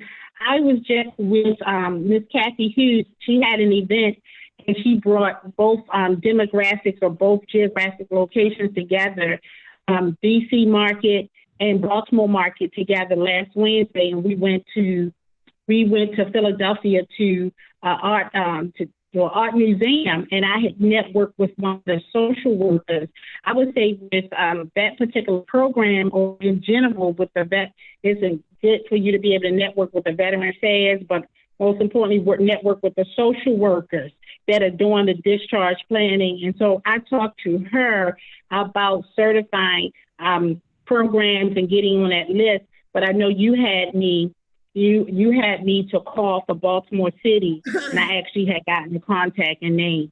But that's a big market, you know, working with the vet. That's one of the markets, you know, working with the vets. There's so many different markets. You can work with the vets, get housing, and if your program is certified approved, then you could get, you know, the funding from the government, because they have, once again, government subsidy housing. So that's one market. And then working with TANF, people who have the vouchers, or some of the people that receiving public assistance. That's another market. So depending on the different markets, would determine how the stipulation. Okay, and Andy's not a he; it's a she. Andy just let me know. Okay, she. Okay, I'm sorry. No, you yeah, didn't. Because I can't see. I said it too. I didn't. Andy. It's Andy with an I, so I should have known better than that. So I apologize. All right, Andy. Yes, but that's an excellent question. So. When it comes, it's ironic because once again, I'm in Baltimore, but I live over here in Prince George County. But I'm in Baltimore 2 times a week. But then I have to be abreast about the Prince George's County market. Then I got to be abreast about the DC. But at the end of the day, I would say Baltimore has prepared me to do work whether I'm doing technical assistance, forming the 501c3s, or actually providing, care or support, to the different populations. Okay, well, I think, yep, that was the question that she had.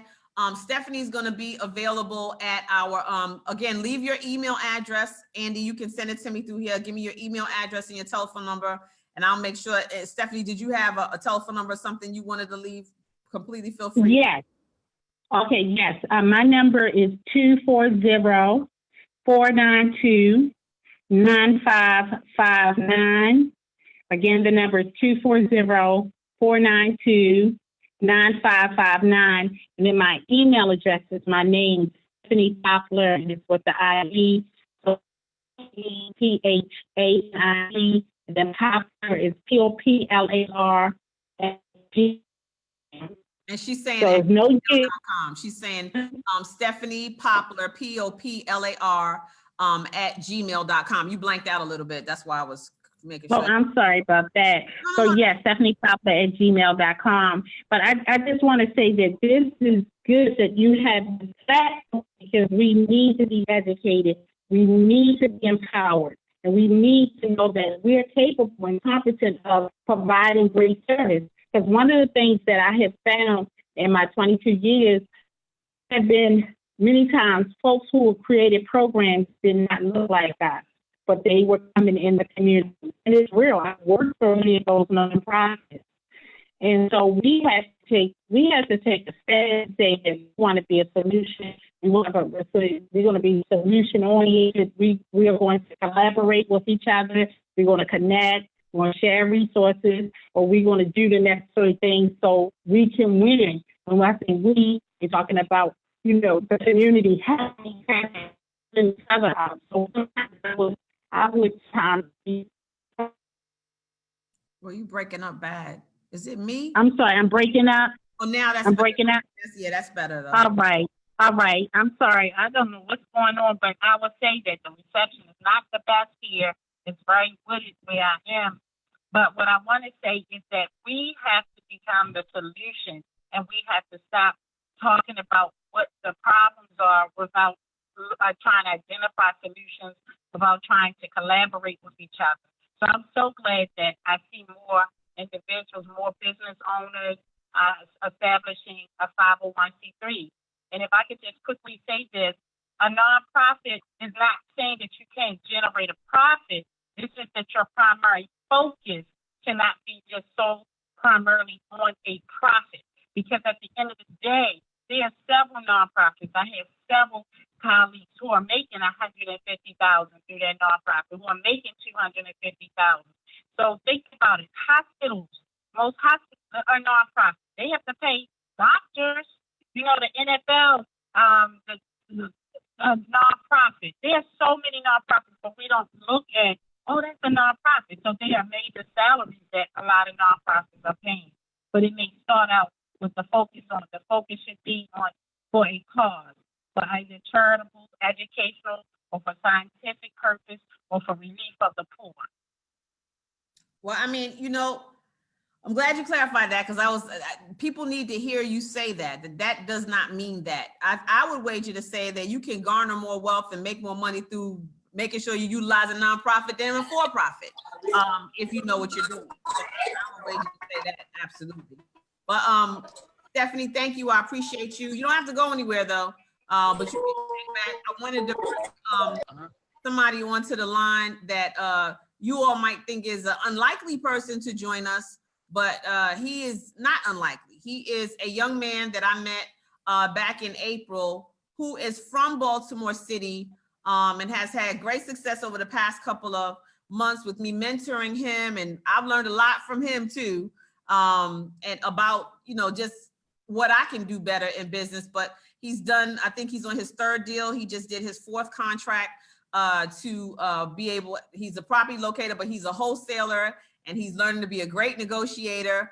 And he was just out with King, walking the streets with those 250, 300 odd gentlemen in Baltimore community to show people that, that Black men do care, and they are out here looking for the community. And he had no idea I was going to ask him to come on here, but he agreed. Are you downstairs? Are you, Rashid? Rashid, are you Hold are you downstairs? I'm at the Kuma place. Oh, okay. Because Yeah, I saw that fireplace. Yeah. So Rashid, I know I put you on the spot, but I just wanted to ask you, Rashid's born and raised in Baltimore City, actually in one of the areas that we do a lot of renovating and rehabbing, and we're rebuilding, which is 21223. And I just wanted to ask you, what have you learned about your own city, and how has your perspective changed on your own city since you've become involved with myself and Lacey and King and all of us at Conscious Roundtable? Are you there? Did I lose him? Okay, so yeah. Can you hear me? Yep, I can hear you. Okay, all right. So I was saying, Well, you breaking up real bad. You breaking up real bad. you know, okay, There you go. hold up. You can hear me now? Yep, I can hear you now. Can you hear me? Okay, all right, so you dragging them tiny little bit. Go ahead. All right, like I always told you, like I feel like you changed my life, just everything. You breaking up again, she? Changed my life. So, like, at first, I think, like, I would say my whole look, oh man, I don't know, I don't have no good internet service. I'm trying to talk. I don't know. No, go ahead. I can hear you. Can you hear me? Yeah, I can hear you. Hello? Yeah, I can hear you, Rashid. Can you hear me? Yes, I can. Okay. So I would say, like, before, I got involved with you, Lacey, King and the Conscious Roundtable, like, I always tell you, like, I really felt like you changed my life. Cause I was going into real estate, I was on YouTube University. I was trying to learn everything, but I was still missing a lot of things that I needed, like, negotiating, little details in the contract, building that charisma with people, building up, talking to them with, or we build up that confidence with, like we become tight. So, like, and then at first, like, I was looking at real estate with, like, get everybody house under contract, give them the least amount of money, and, close that deal as fast. Uh-oh, I lost you. We lost him. But what he was saying was what we pray that people get to in doing business in Baltimore City, you guys. What we pray that people get to is a space and that's what this was really about for me. I told you originally this was just for my friends and family. And then I put it out there for friends and family who went on Facebook, and 100 and something people raised their hands to be a part of it. But it was really for me to let people know that this is not as much about, it is about making money, but it's about changing your perspective. When we met Rashid, he just wanted to get out of his neighborhood, which was 21223. He wanted to leave and never come back. But now he sees how it can benefit the neighborhood and him by him being a responsible, conscious member of being a conscious, responsible real estate investor. He was saying first he just wanted to get the money, and now he understands it's not just about that. He's not running out of his neighborhood. He sees how what he's doing can benefit, can grow, can enhance the community that he comes from, how he can create a better space for younger people who look like him to have a better experience in 21223 and 21217, because those are the zip codes that we're focusing on. And so we would love to be able to, and I hope that you guys got a lot of information. And it's funny, I am an artist because I'm a writer, but I'm also an artist on a few other levels too. And one of the things that artists always say is you have to be passionate about what you're putting out there, whether other people like it or not. I hope that you all got a lot out of this. I hope you didn't get caught up with the fact that the slides wasn't necessarily going the way that they were supposed to get and all of that kind of stuff. I will continue to run through the slides if you'd like me to. But what I really wanted you to know was what you learned, how to be powerful and huge in your impact in Baltimore City. Don't come there picking and rehabbing a house on a jacked up block and not giving a damn about the rest of the block. Come into the neighborhood and care about the block. Let's build back Baltimore. Let's bring back Baltimore. It was a grand city with lots of industry at one time, but that industry left. And when the industry left, the people left like it was an exodus. I'm suggesting, and we're suggesting with our team, Contractors Roundtable, Stephanie Poplar, Lorette Farris, Caroline Leo, and Rashid Sanders, and Christopher King, that what you do is come into this space with us and you help us make this place amazing, because it can be. 40,000 vacant properties have the potential to create a reality in Baltimore City, that wonderful space between Washington, D.C. and between New York, where you absolutely positively can build amazing wealth and make a difference at the same time. So we're on this slide about funding. So Stephanie talked to you about grants. You can get hard money. Not all hard money lenders have a tendency to lend in all parts of Baltimore City. You can get regular bank loans. I have a student right now who's rehabbing a property with a loan he got from a credit union. You can do JV partner. And like I said before, find somebody that you can partner with who has the cash or the credit or who has the knowledge, because sometimes it ain't about money. It's about the knowledge, the information, the experience. For instance, you can't get in there and rehab a property, and how many lenders not gonna lend you any money unless you have a contractor who has experience or somebody who's a rehabber who's previously done deals. They're not gonna lend you anything because they don't know if you can successfully do it. And when you become part of a group, part of a membership, part of a community of people who has that kind of experience, you then have the opportunities to do rehabs in Baltimore and anywhere else, because now it's not just about you who's a newbie. Now it's about your circle. It's about your network.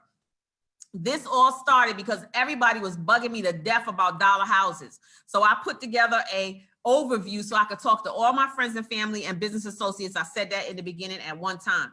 It spiraled into 100 and something people raising their hands to be on. Over half of those people actually got on this thing, this webinar. I'm so excited about that.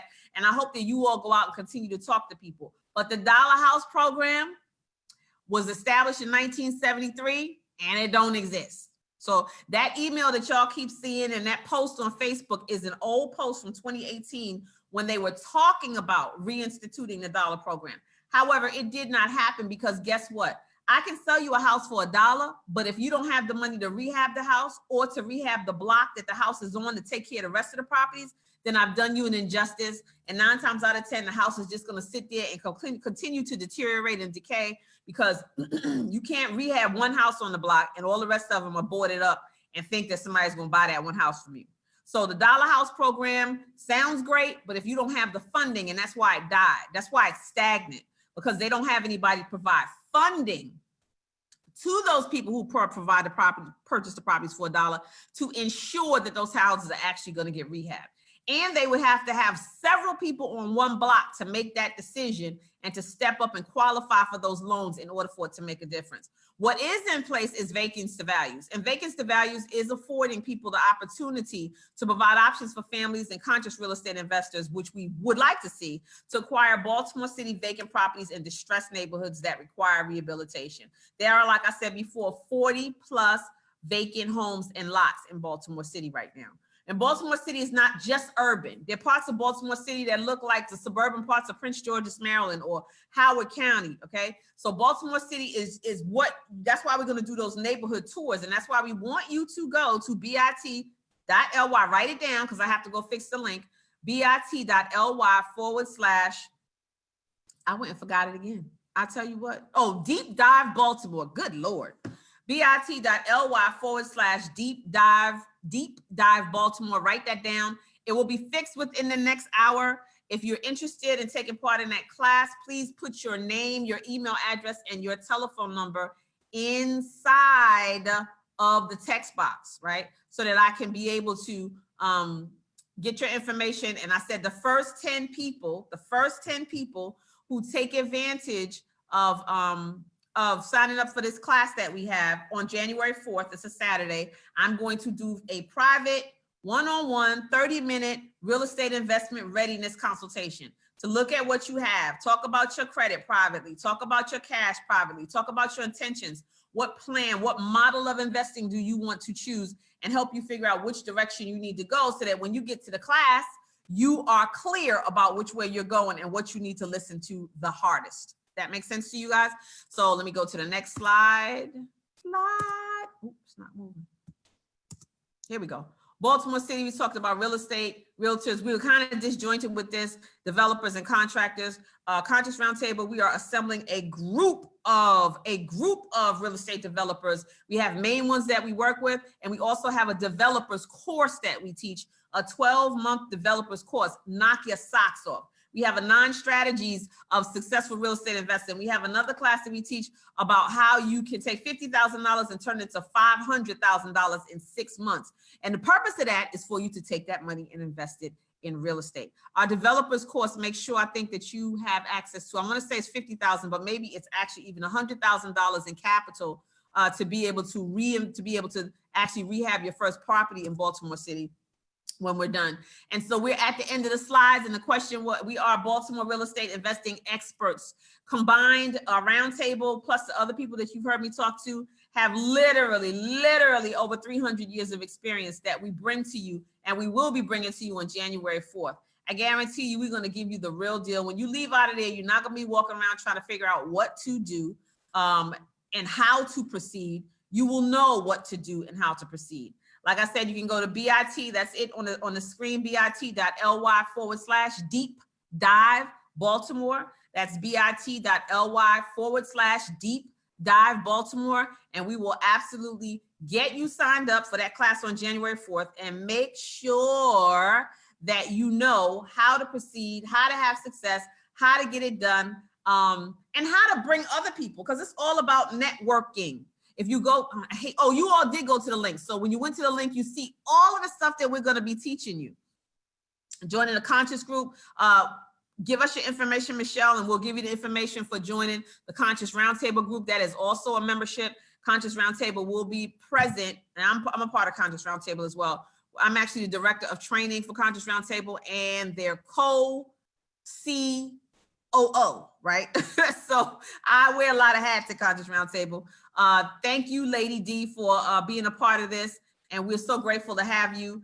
Please, like I said, you guys, if you want to be a part of that first 10, and it looks like we might be about done with that first 10, but if you want to be part of that first 10 who are able to take part in that 30-minute consultation to see what your real estate investment readiness is, then beyond a shadow of a doubt, leave your information, your email address, your telephone number, and your name, of course, and we will send you the information once the link is fixed. That will be tonight.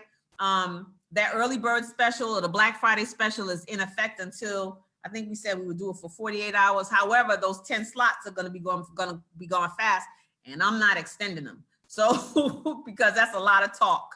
But we look forward to seeing you at our event. Like I said, it will be January 4th. It will likely be at one of our properties, one of Caroline Leo's properties. The property that I'm getting ready to purchase, actually, I might like to have you all there. I'll provide food, and we're going to have an amazing time. Oh, thank you, Angela. Thank you for sharing your knowledge with us, as well as bringing other experts to the conversation. I'm so grateful that you all got something out of this. That's always my intention. You know, before I do these presentations, I always get really nervous and I pray, and I'm just fitful. I was telling Cassandra, because not that I don't know what I'm doing, because I've been doing these types of things for 20 years. I am the conference call queen. The however is, my prayer is always that my words fall on fertile ears, and that what I share with you is something that you're able to take and go out into the world and make grow for you, your family, for yourself. And I just appreciate you all for attending. God, I appreciate you, Cassandra, for supporting me and doing all of this. Cassandra is also my co-COO with Conscious Roundtable. And we just are so grateful for you all. Truly, truly, truly grateful. If you want to also, you guys, you can go to blackgirlinvestor.com.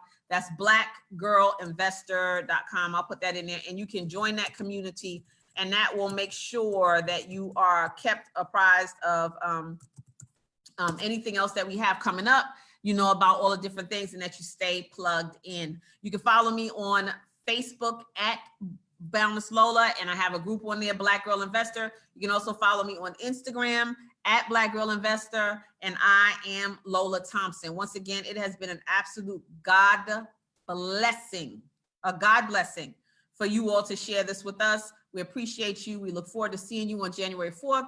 We look forward to talking to you, going through your evaluations and your consultations. Again, Michelle, leave your information if you haven't already done so. I'm glad you're excited, and I'm glad it was amazing. It was amazing for me too. And now I got to go find some more water because my throat feel like it's on fire. And I will see you guys again soon. Again, thank you. Spread the word. And also, you guys, if you want us to be able to send you the recording, you need to leave us your information. So if you want the recording, send me your email address so we can get the recording to you, and your full name.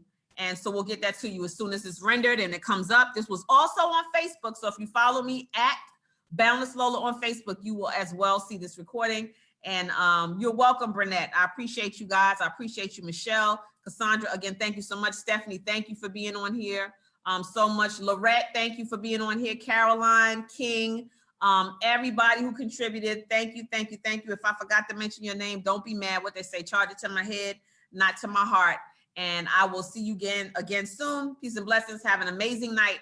Oh, now I'm not going to show you guys that, but King made reference to the suite that I'm in.